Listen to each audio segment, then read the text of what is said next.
আমি আর আমার দুই বন্ধু মিলে যাচ্ছি আজকে আন্ধ্রা যাওয়ার একটাই কারণ, চাচাতো ভাইয়ের শরীর খারাপ, তাই সে গাড়িটি খালি করতে যেতে পারবে না। তাই আমি আর আমার বন্ধু যাচ্ছি খালি করতে। আমি যাচ্ছি ট্যুরে, তো অন্যদিন আন্ধ্রা ঘুরে আসিনি, তাই এভাবে আমাদের দুই বন্ধু আগের দিনটি কেটে গেল। তো সন্ধ্যের দিকে আমরা ঢুকে পড়লাম খুর্দাতে। তো খুর্দা পাম্পে ফুল ট্যাঙ্কি তেল করার পর ওখানে 11টা পর্যন্ত বিশ্রাম করলাম। তো 11টা 10-15 নাগাদ আমরা আবার গাড়ি ছাড়লাম রাত্রের দিকে, কারণ সেখানে রোডগুলো অনেকটা খালি থাকে। তাই তো সারা রাত গাড়ি চালাবার পর আমার এই বন্ধুটি অনেকটা ক্লান্ত হয়ে পড়েছিল। তো আমি রাত্রে 12টার মধ্যে শুয়ে পড়েছিলাম, 2-3 ঘন্টা শুয়ে পড়েছিলাম। তো ভোরের দিকে একটা চায়ের দোকানের কাছে সাইড করে গাড়িটিকে দাঁড়া করালাম। তো চা পা খেয়ে ভাইটিকে বললাম যে তুই এখন 2-1 ঘন্টার জন্য শুয়ে পড়, কারণ তো অনেকটা জার্নি হয়েছে, তো শরীরটা অসুস্থ হয়ে যাবে আরও বেশি গাড়ি চালালে।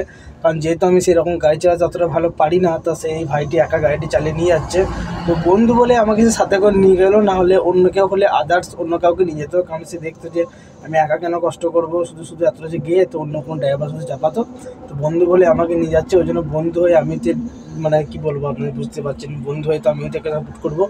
তার জন্য একে বললাম ভাই তো শুয়ে পড়, কারণ এদিকে তেল চুরির কারবারটা অনেক বেশি হয়, তার জন্য আমাকে এই সাইডে জাগতে হয়। এরপর আমাদের গাড়ি ছাড়ার সময় হয়ে যায়, তাই আমি বন্ধুকে ঘুম থেকে উঠিয়ে দিলাম। সে ঘুম থেকে উঠে সামনে চায়ের দোকানে চা খেয়ে নিল, এবং আমিও তার সাথে সাথে একটু চা খেয়ে নিলাম।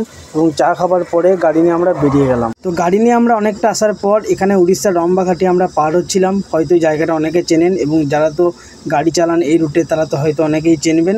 খুবই সুন্দর একটি জায়গা, এবং এখানে ফটো তোলার মতো অনেক কিছুই আছে। কিছুটা আসার পর আমরা গ্যাঞ্জামের সাইডে দাঁড়িয়ে রান্নাবান্না করলাম, এবং রান্নাবান্না করে খাওয়া দাওয়া করার পর তারপর আমরা গাড়ি নিয়ে আবারও বের হয়ে গেলাম। গ্যাঞ্জাম থেকে গাড়ি ছাড়ার পর রাত্রে খাওয়া দাওয়া করে আমরা কিছুক্ষণ আবার রেস্ট করলাম। তো কিছুক্ষণ রেস্ট করার পর গাড়ি স্টার্ট করে আমরা আবার চলে গেলাম, কারণ আমাদেরকে ভোরের মধ্যে সেখানে পৌঁছাতে হবে। খুবই সুন্দর একটি জার্নি ছিল আমার লাইফের। তো ফাইনালি গাইজ সেই জায়গা আমরা অবশেষে পৌঁছে গেলাম সকাল 6টার দিকে। আমরা অলরেডি সকাল 6টার মধ্যে এখানে ঢুকেছি, এবং যিনি অর্ডারটি দিয়েছিলেন তিনি সকাল 8টার সময় এসে আমাদের সাথে দেখা করবেন, এবং সামনের ওই মিলটিতে আমাদের গাড়িটি খালি হবে। তো এখানের মধ্যে আমি আমার ব্লগটা শেষ করছি, দেখা হচ্ছে নেক্সট ব্লগের সময়।